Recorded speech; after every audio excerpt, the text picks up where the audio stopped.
The first laugh was hers, sharp, cruel, and dripping with superiority. Her sisters joined in next, then her friends, until the whole room was shaking with it. It was the kind of laughter that doesn't just fade. It lingers.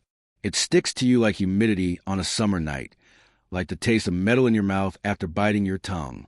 The wine was cold when it hit my face. Not spilled, poured. Deliberate, slow, a full glass, running in rivulets down my cheeks, soaking into my collar. She didn't even look me in the eyes. That part cut deeper than the wine ever could. I took the napkin from the table, dabbed my face one deliberate stroke at a time, and placed it back down. No words, no shouting, no grand exit, just silence. I walked out of the room without looking back. 10 minutes later, the front gate buzzed. The laughter was still echoing when 3 men in dark suits stepped into the living room. One carried a leather briefcase. Another held a thick stack of documents.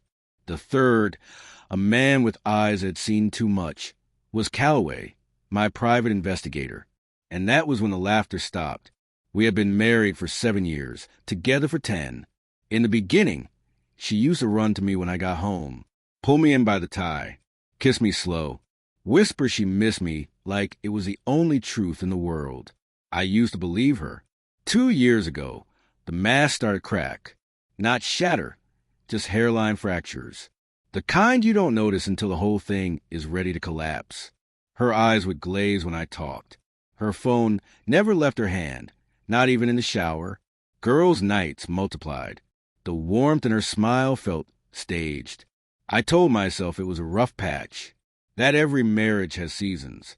But one morning, her iPad buzzed. She was still asleep beside me. I checked it. I told myself it was curiosity. It wasn't.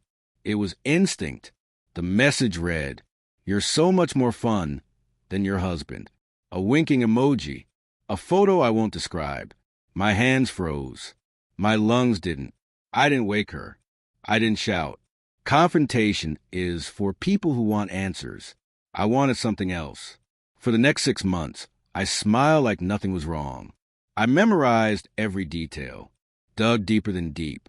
A burner phone, a hidden camera in the home office, a GPS tracker tucked under her car, and Calloway, ex-cop, relentless, the kind of man who doesn't lose trails. He brought me everything, names, dates, receipts.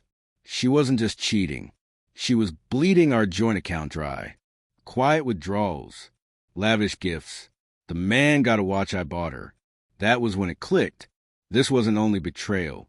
It was theft, mockery, a slow, calculated dismantling of my life. So I dismantled hers first. I shifted assets, took her name off everything that mattered, bought a second property under my brother's name, cashed out stocks and moved them overseas. Every move legal, every signature in place, every string tied months in advance. I waited for the perfect moment. She handed it to me. It was one of her girls-only wine nights, the kind she used to ask me to serve at, like I was hired help. She told me I was boring now, predictable, that I had lost my ambition. So I arrived with a bottle of her favorite vintage. She took it, smirked, looked me dead in the eye, and tipped it over my head. The wine was expensive. The humiliation was priceless to her. The room erupted. Laughter roared like a storm. I wiped my face, set the napkin down, walked out. 10 minutes later, the gate buzzed. The 3 men walked in. The lead one addressed her. "Mrs. Kane, you've been served." Confusion, then fear, then silence. She read the papers, divorce, evidence of infidelity, and charges for financial theft. Every photograph, every message, every recorded call in a neat little folder. Her sisters stopped laughing. One whispered, "Oh my God." I stepped back in as she reached the last page. The clause that gutted her. Everything was already gone. Not hidden, not stolen. Moved. Legally. Permanently. The house was mine. The car in her name was repossessed that morning. The bank account was emptied yesterday, on paper, in perfect legality. "I don't understand," she said, her voice cracking. "You can't," I said. "I did. Months ago. I tossed a flash drive on the table. Photos, messages, videos, hotel receipts. Her best friend gasped. She hadn't known. Perfect. The man she'd been cheating with, married, 3 kids, got the same flash drive sent to his wife that morning. By noon, he'd lost his home, his job, and his family. She tried to call him. He didn't answer. She texted. Nothing. That was when she finally looked at me. Really looked. I didn't smile. I didn't gloat. I just watched her realize how heavy her own choices felt when they came back to crush her. I turned to her sisters. "Thank you for laughing," I said.